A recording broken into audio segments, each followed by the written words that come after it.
everybody's posturing to leave the building for sine die. Everybody's posturing to leave the building for the end of session. The president had hoped to leave by the 19th. Tina had hoped to leave by the 29th or 30th. And the governor, of course, is hoping everybody leaves, and leaves in a manner in which she still has her political hide on. And, of course, the three competing oligarchs, Kate, I affectionately call Six Gun Kate the governor, Tina Kotek, who's probably trying the hardest, and is, unfortunately, at this point, I would have to concede is the most professional of them, despite her deal making, and Peter, who has ceded most of his authority to other people, and the legislature on the Senate side is in complete chaos and has been from the beginning. Not just a variety, or not just the issues before us today, but a whole variety of issues, some of which you're familiar with. So it's sort of this, who's on the dance card, and so there was sort of a hold.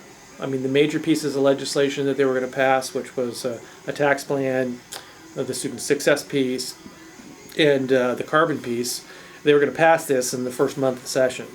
And of course, on several of these, none of the so-called Republicans, which are really, as you know, ruralites more than anything else. You just have to be party registered one time, and actually, there's a few Democrats that fall in our camp too as ruralites. Haven't been at the table at all. And so they've been fighting amongst themselves, and now the fight's starting to go public, and they're trying to figure out how to pass stuff because they can't get to even 16 votes on things that they want to do. We make a pretty good scapegoat to do it, and of course we're trying to say, okay, look, you'd have a better policy if we voted for it or even voted against it if we had all the best minds at the table. And that has not happened. This so-called reset is just a farce. Okay, it wasn't a reset at all, and so that's sort of where we sit right now. And I think the unfortunate thing is this morning.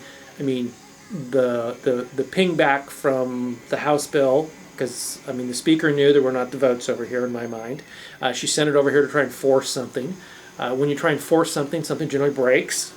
Sort of where we're at right now, things are breaking. I want to remind you that I killed the present governor's elections bill on the floor 2 sessions ago, at the end of session, and poked it so hard.